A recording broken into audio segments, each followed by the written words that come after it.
Over the next 2 minutes, I want to make you think about and reflect on not just using technology because it's shiny.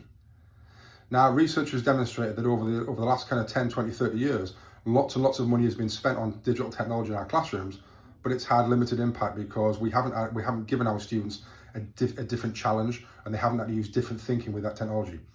Sometimes all we do is replace pen and paper with a keyboard or with an iPad, and they do exactly the same skills, but they do it digitally.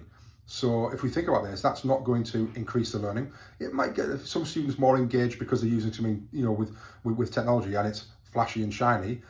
But actually, down the line, it's not really going to increase their cognitive participation rates. It's not going to increase their retrieval practice, etc., etc.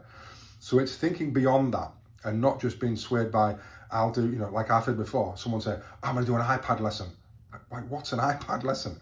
Like, you wouldn't say I'm going to do a pen and paper lesson, but ultimately some of the students are doing the same thing.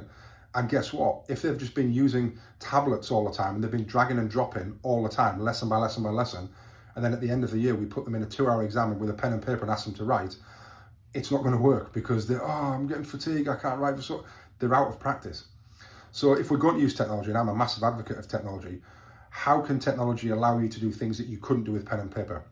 How can it allow you to take their learning to different places, to expose them to different things, so that they can maybe collaborate with different people in the classroom, and to use different skills and different strategies that can take their learning further forward and in a deeper sense, rather than just actually we're doing exactly the same as we were doing. So whenever you're thinking about technology in your lesson, I would ask you to really reflect on, if I was doing this with pen and paper, would it be the same learning experience, and would we be doing the same skills, and would I be asking the students to ultimately be cognitively doing the same thing? Or because I'm using my technology, is it allowing me to do something different and take it further?